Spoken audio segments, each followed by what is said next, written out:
It's baffled scholars for 2 millennia. It is a puzzle made of multi-dimensional elements, an enigma with roots that reach back to the dawning of time, perhaps before. Daniel explained part of it. Ezekiel and Isaiah had glimpses into it. John saw it all for the time of the end. That time is now. Join Derek and Sharon Gilbert on a journey that spans the course of history, from Eden to Mount Hermon, from Hermon to Babel, from Babel to Rome, from Rome to the cross, and from there to us. Biblical prophecy is coming true before your eyes, and to understand it, you must discern the times both then and now. It's time to unravel the threads of this all-encompassing prophetic paradox. It's time to unravel Revelation. Welcome to Unraveling Revelation. I'm Derek Gilbert. I am Sharon Gilbert, show number 201. We are so glad that you're sitting there.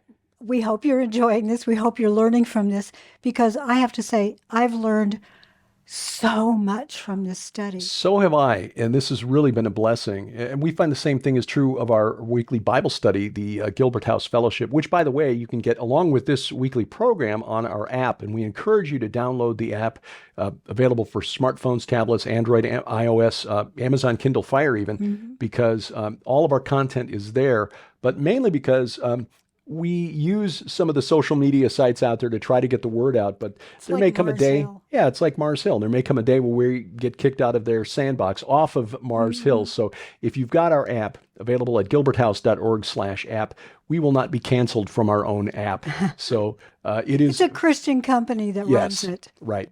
And it also has some added functions there. It's got a Bible with multiple translations, but it's an audio Bible, which is amazing. It's got a conversation room. Right. Yeah. You take advantage of the messaging there and share thoughts on these programs. But more than that, share prayer requests and praise reports, and do it off of social media so that we're not triggering algorithms that might, bring social media down on your head. So again, you'll find the link at our website, gilberthouse.org, or unravelingrevelation.tv. There's a link there as well. It's so, also again, Friday shows, PID Radio, PID Radio Classic, VFTB. There's a lot of content on there. We put out about 4 hours worth a week. So yeah, it's all there in one handy little app. There's also a Roku version and one for Apple TV if you want those for your big screen. But with the mobile device, you can cast using Google's Chromecast or Apple's AirPlay to your big screen anyway. So anyway, do take advantage of that. But yes, as we're saying, our weekly Bible study has led us as we go through the Bible verse by verse and finding things that we had forgotten was there, or maybe that we never noticed when we went through it the first time. I'm sure I just didn't notice it because I don't believe in the Mandela effect. No. I think it's always been there.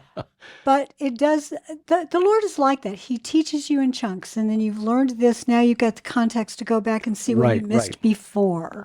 Context is king. Context is. Right. There are things that we have learned over the last 4 years of this program that have now laid a foundation that we can build upon. We're not going to get all of this right. I mean, we do not presume that we will understand the prophecies of Christ's second coming any better than the apostles did the prophecies of his first coming, and they got to learn directly from him. Yeah, so. I'm sure when the Lord looks at some of our little chart, everybody's got their chart. He just goes, okay, we're going to have to do a little work Bless their on them. pointy little heads. Exactly. Yeah. But if we can get a few things right. Derek and I have certain doctrinal issues that we will never budge on. Right. They are core: virgin birth, Christ, fully human, fully divine, dying on the cross, bodily rising resurrection. Again, exactly, and coming again. There are certain things like that. Then we have a doctrinal statement that I think we're about to put on our website. So if you're curious, you can see. But we promised we would start explaining. We mentioned last week that there are general judgments, where all of a class or all of a group of rebels are judged, but we also have specific entities that are named. Right. And one of them is the whore of Babylon. Right. And this is one of those entities that I think has been misidentified in the past. I think one of the things that Dr. Michael Heiser's research has led us to is an understanding that For example, the four horsemen of the apocalypse, Yes. often identified as symbols of war and famine and disease and so forth. And they are that in a sense. But we believe that if we're reading it as someone in the first century who was blessed to read the early versions, the early copies of the book of Revelation, they would have understood that these were entities.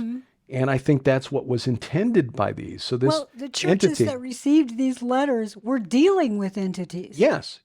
For example, at Ephesus, where the church of the Temple of Artemis, one of the seven wonders of the ancient world, or at Pergamum, which was home of the those. gate to hell. Yeah, right. The gate of hell, the Plutonion right there, but also the Asclepion, the places where people would go for, mystical healing from the demigod spirit of Asclepius.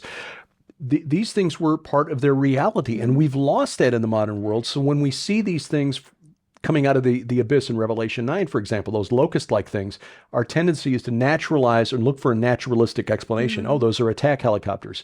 Well, I can see where you would come up with that. And we respectfully disagree. We think we're dealing with entities here, not mechanical devices. Right. And I think the same thing is true with the whore of Babylon, or Do you want to read Great that Babylon. For us, please? Yeah, we'll back up a little bit before we get into Revelation 17, where this really begins with the pouring out of the seventh bowl. This begins at verse 17 of Revelation chapter 16.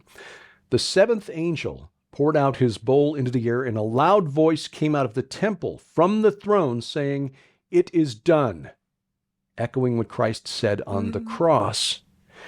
And there were flashes of lightning, rumblings, or voices, or sounds, peals of thunder, and a great earthquake such as there had never been since man was on the earth. So great was that earthquake. The great city was split into three parts. Now, there's some dispute here as to what is meant by the great city. I mean, my assumption would be that this is referring to Jerusalem, but there are others who would interpret that as Rome. Right. And the cities of the nations fell, and God remembered Babylon the Great to make her drain the cup of the wine of the fury of his wrath. And every island fled away, and no mountains were to be found. And great hailstones, about 100 pounds each, that in Greek That's is a talent, which is, the weight. 100 pounds each fell from heaven on people, and they cursed God for the plague of the hail because the plague was so severe. Now, Babylon the Great, we talked a lot about Babylon and Babel over the previous month or so, and the fact that Babel was not always at Babylon. In fact, the name Babylon was applied to other cities in the ancient world, like Nineveh, like Eridu, which was the site of the temple of Enki, the lord of the Abzu, the abyss. Essentially, it's a commanding city that has a god gate, a powerful deity that runs that city. Right.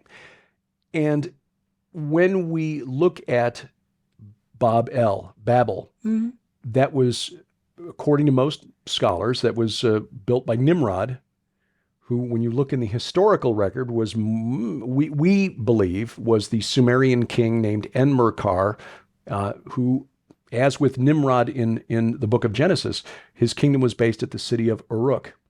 The name Iraq today comes from the name of this ancient city. U-R-U-K, and the Bible spelled Iraq, E-R-E-C-H, same city. That formerly had been, the patron god of that city formerly had been the sky god named Anu, who I think is a fake news version of Yahweh, the God of the Bible. Yes. Oh yeah, he's off there somewhere. He doesn't pay attention to it. Sort of like the divine watchmaker concept that many Christians today have. Yeah, God put things in motion, but he doesn't mess with us anymore. Even in biology evolution classes, we were told that it was, okay, if you have to believe in a deity, he's a divine watchmaker and he's gone. Right. He wound it up, and now he's just letting things run on their own. He does not interfere in human affairs. That was the belief Mesopotamians had of Anu, the sky god. Nimrod, or Enmerkar, is known from texts to be the one who brought in Inanna as the patron deity of his city and his kingdom. Now, in the Old Testament, these watcher class deities are referred to, and in Aramaic, as Irim. Right, which is the same word that is translated. Which is watchers. Yes. But Irene Sorry, in Aramaic, sorry, it's the other way around. In Aramaic, they're referred to as Irin, Mm-hmm.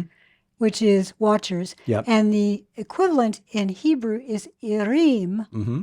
which can mean cities. Right. Therefore, watchers and cities were equated to one another. When the Whore of Babylon is referred to as a deity, but also as a city. Yes. Yes. That's where we're going with this. Right. The ideas are married in the language, but also in the concept. Each city had its own patron deity. So when she falls, all of the traders, you can spell that both ways, of the world weep and mourn because all of a sudden their opportunity to make money and control the people of the planet has just died. Mm-hmm. It's gone. Right. So at that point, here's the thing. If she was set up and she believes, I really think Inanna runs the world. And we'll just sidetrack for a minute to explain a little bit about her. Mm-hmm.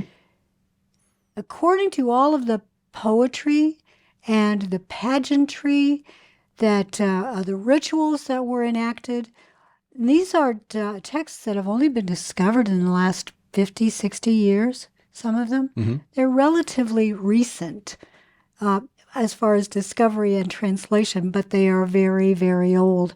And back in Sumer, they believed that she controlled the Mes, M-E-S. Do you want to explain that? What that is? Mes are essentially the principles that define and govern human civilization. And according to the story, one of the stories told by the ancient Mesopotamians to explain their religion, and this may have had some basis in the political shift. The city of Eridu, which was the home of the god Enki, was very ancient. It's remembered in Sumerian texts as the first city where kingship first came down from heaven. The temple there was, as we discussed in a previous episode, was the oldest and would have been the largest ziggurat in all of Mesopotamia, but it was never completed. The most recent level dated to about 3100 BC, the end of the Uruk period of history, when that kingdom finally collapsed. They were in the middle of building and this it was like ziggurat. They just suddenly stopped. Yeah, like in Genesis 10, they left off building the city. Anyway, that was referred to as Bab-el or Bab-ilu, Babylon, which is where we get this name. But the Mes had been transferred to Uruk by Inanna, who stole them from Enki at Eridu. Yeah, she got him drunk. That's the story. Yeah. And then just stole them. And the next morning he woke up and Realized- his servant said, well, your niece, Inanna, took them. Essentially, the keys to civilization, he had them and she got him drunk and stole them because she wanted to be the ruler of all life on earth. The stories of these deities in ancient mythology list fathers and sons and grandsons and on down, like Uranus and Kronos and Zeus. Right. They lie. Yeah. They are liars. They are pretending to be fathers and sons and whatever. Right. So Inanna, no, she was not actually she or he. In fact, she was both and neither. Yeah. Yeah, and in fact, that there's an echo of that in the diplomatic correspondence between kings in the ancient world, where a regional king, say one of the Canaanite city-states, in writing to the king of Egypt, would refer to him as my father. It wasn't really his father, but that was an indication of the power structure. And I think that's what's going on in the spirit realm as well. Almost like he's a mentor and has been like a father to him.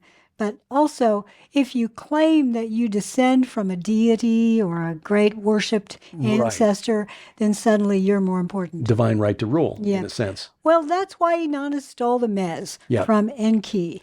And Enki means Lord of the Earth. Could mean Lord of the Underworld, too. Well, yeah, it does. And of course, his domain was the watery Abzu, the abyss beneath his temple. And I think that has something to do with why God came down and said to Nimrod or Enmerkar, we're not doing that, and confused the language. Could they have really built a portal there above the abyss? Who knows? The implication is there, with they're all of one language and one mind, there is nothing impossible for them. Yeah. But God put a stop to it. and then delegated to other entities, including this Inanna, who again became the patron deity of Nimrod's kingdom, his home city of Uruk. And because she now controlled the all of the principles of human civilization, she made kings. She was the one who basically established the rule of law. And oh, we will explain more about that, including some of her titles after this break. Everyone learns differently, and that's why we write fiction. It is. I find that some people love to read nonfiction, but there's something about fiction that psychologists say breaks that fourth wall. You no longer doubt what you're reading. You get so engrossed in the story that you learn. You can learn propaganda or you can learn God's truth. Absolutely. So, yes, we write nonfiction books, but we are also using the gift of storytelling to try to teach spiritual warfare and spiritual truths. And during the months of August and September, we're offering all 10 of our novels at 20% off. All 10 at 20% off? That's crazy. That's right. Really, really a good deal. And now's the time if you want to buy gifts for birthdays or Christmas or whatever gift-giving season it is. It could even be Mother's Day next year. This is the time to save 20% on all of our fiction. And Derek's fiction is really, really good if you've never read it. And Sharon's Red Wing Saga, 8 novels so far. She's hard at work on number 9. If you want to get engrossed in characters who are really grappling with the supernatural and trying to make sense of that world while teaching the divine counsel concepts that we try to communicate here, get involved in the Red Wing Saga. Again, all 8 of those novels, plus my 2 novels, The God Conspiracy and Iron Dragons, 20% off now only at our online store. That's gilberthouse.org/store. Welcome back to Unraveling Revelation. I'm Derek Gilbert. I'm Sharon Gilbert, and we are so glad you have joined us. Would you like to join us in Israel? Oh, next year it's going to be a special trip as we'll be accompanied by our good friend Timothy Alberino. He's an adventurer. He's a scholar. He is a modern-day Indiana Jones. He looks really like a Hollywood movie star. I mean, he's so nice, and he's a deep thinker. Yeah, in fact, he was offered an opportunity by one of these secular channels that produces shows about the strange, the mysterious, and he turned it down because he knew that they would want to change the message. So you can join us and Timothy Alberino as we travel through the Holy Land and show you some of the megalithic sites there, like Gilgal Rephaim. We hope we can take you to a new one that we just discovered this. Well, we didn't discover it, but we're one of the first to actually visit it and raise awareness of it, called Kerbet Beteha, very close to the Sea of Galilee on the bank of the Jordan River, and nobody knows it's there. Nobody knows it's there, and it may be the very place where Jesus was baptized. And fed the 5,000. Yes, so many things there that we discovered with our good friend Doug Van Dorn and his wife Janelle. So yes, Timothy and Jasmine Alberino will be joining us in 2024. In March of 2025, we are going on the Iron and Myth Tour of Israel. Yes, Pastor Doug Van Dorn, Dr. Judd Burton join us, and we will visit some of these places. This should be fascinating because Doug was the one who discovered the Serpent Mound of Bashan. Judd did his doctoral dissertation on Banyas, the Grotto of Pan, and the religious history there. So you get a chance to learn from a guy who's actually done archaeological digs in Israel right there at the base of Mount Hermon. How exciting is that? So join us in Israel. Go to gilbertsinisrael.com. It's pretty easy. gilbertsinisrael.com. And we pray we see you in the Holy Land. Oh, we do indeed. Well, yes, Inanna had a lot of titles. One of them was Queen of Heaven. Yeah. She's definitely ambitious. And we'll use the feminine pronoun here because this is typically how she's depicted in ancient world. But as you say, she does have a male aspect. She does. And in fact, by the time of the Bible, where she was in the Bible, she's known as Astarte or Ashtoreth, which is a pejorative in Hebrew, by the way. It's an insult. A lot of those little twists were insults. Right. Including Nimrod. Yes, true. It means rebel. She had a male aspect called Astarte, that was the war god of the Canaanites. So the goddess of carnality on the one hand, Astarte, as the Venus in the morning, Venus in the evening rather. Venus in the morning was Astarte, the war god. I think I've got that right. But anyway, two separate aspects, and Astarte continued to be worshipped by the Arabian tribes down to the time of Muhammad in the 7th century AD. In fact, he was the only entity that was worshipped by all of the Arabian tribes at the time of Muhammad. You know, one of the things that I find so interesting about Inanna's story is that, and made up story, is that she is supposedly the daughter of the moon. Seen. Or Nana. Yeah, and it depends on the story, because in some she's described as the daughter of Enlil.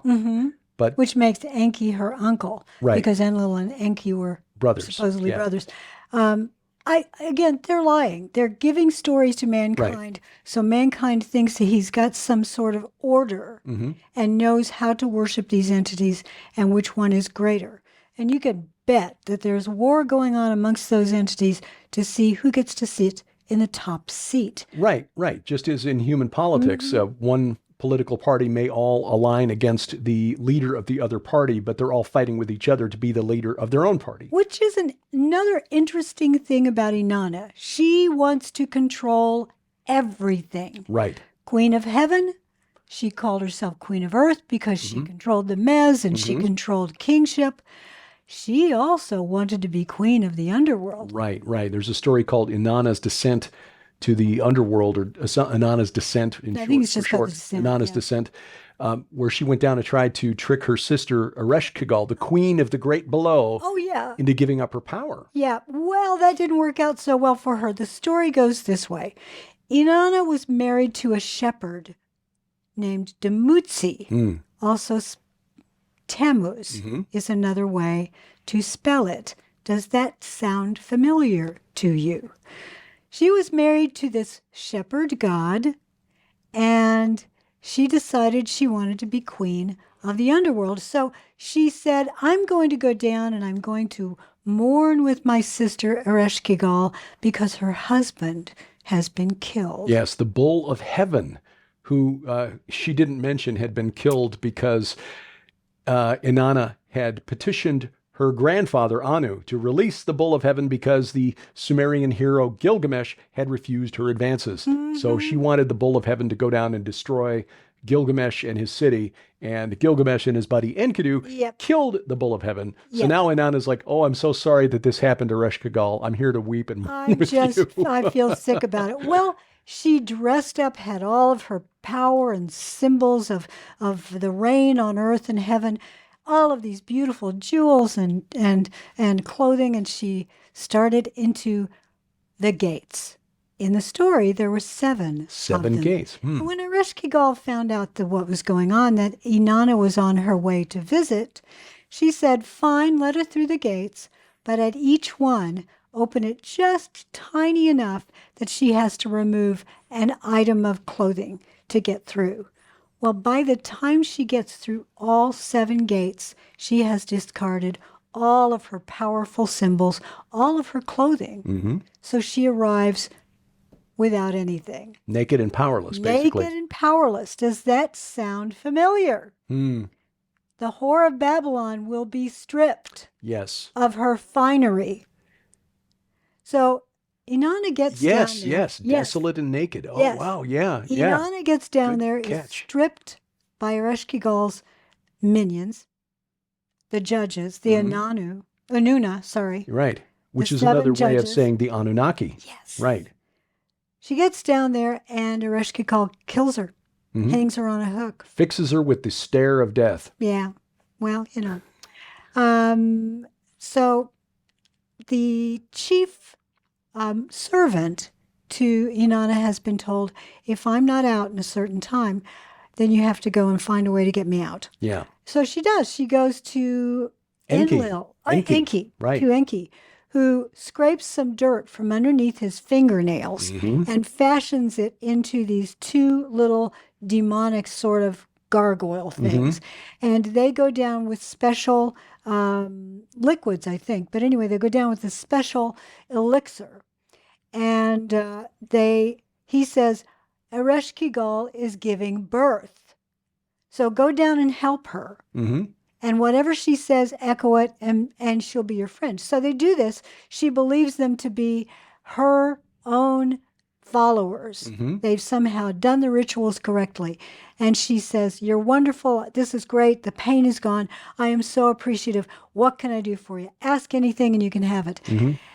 And they say, that whatever's hanging on that hook over there, Yeah, we'll that just carcass. take that. Yeah, we'll take that. So they take the carcass, they pour the elixir on it. She comes back to life. And on dawn of the third day, Dawn of the third day. she is resurrected. Interesting. Yeah, well, she goes out and decides that she's going to see if anybody really felt sad that she had been, killed. And everybody's weeping, except when she gets to the throne room and finds her husband, Dumuzi, has put on a crown and has a scepter and has decided, well, she's dead. I am now the ruler. He's actually wearing her clothing. Yes. Yeah. Yes. So that's a little weird. Not for her followers, though. No. Well, we'll get to that next week. But she says, you should have really been mourning for me, because now that you're not, and you've proven how you really feel about me, I'm just going to send you down to visit Ereshkigal. You're going to the underworld. And she condemns him. Because the deal is, if you get out, you have to replace yourself with someone else.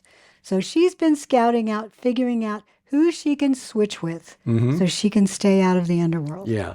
Nobody gets out of the netherworld without sending a substitute. So poor He's Dumuzi. the substitute. It's like Persephone. In He a has sense, to yeah. go down, and he's down there for 6 months because his sister volunteered to take half of the imprisonment for him. Right. So Dumuzi is a rising and dying god. He's also a shepherd. Right. And this is part of a deception because, again, you noticed if you're a Christian, dawn of the third day, I mean, that's when Jesus was discovered, the tomb of Jesus was empty.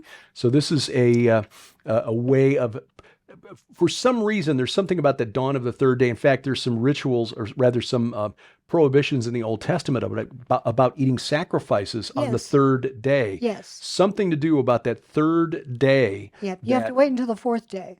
Well, no, you can only eat them on the first and second day. By the third day, the rest has to be, discarded and burnt. Okay. We'll talk about that a little bit next week. But yes, the resurrection on the third day is a deception propagated by the fallen realm, and of course the weeping for Tammuz. If the name sounds familiar, Tammuz, Dumuzi, that's in Ezekiel 14 or 8 verse 14, where he's shown the entrance to the north gate of the house of Yahweh, the house of the Lord, and women there are weeping for Tammuz. And the reference to the north is significant because that was, again, cosmic north, the direction of the temple of the mountain of Baal, Saphon, Mount Saphon. So they're at the Saphon gate, and they're weeping for this fallen deity, this false god Tammuz. Who, by the way, is a dragon, and we'll explain that next week. Oh, yeah. There's a lot to unpack here. When you begin to understand ancient cosmology, the Mesopotamians and the Canaanites, what they believed, the Bible starts coming into better focus. And that's next week on Unraveling Revelation. Unraveling Revelation is a viewer-supported outreach of Gilbert House Ministries. Follow us online at unravelingrevelation.tv and gilberthouse.org.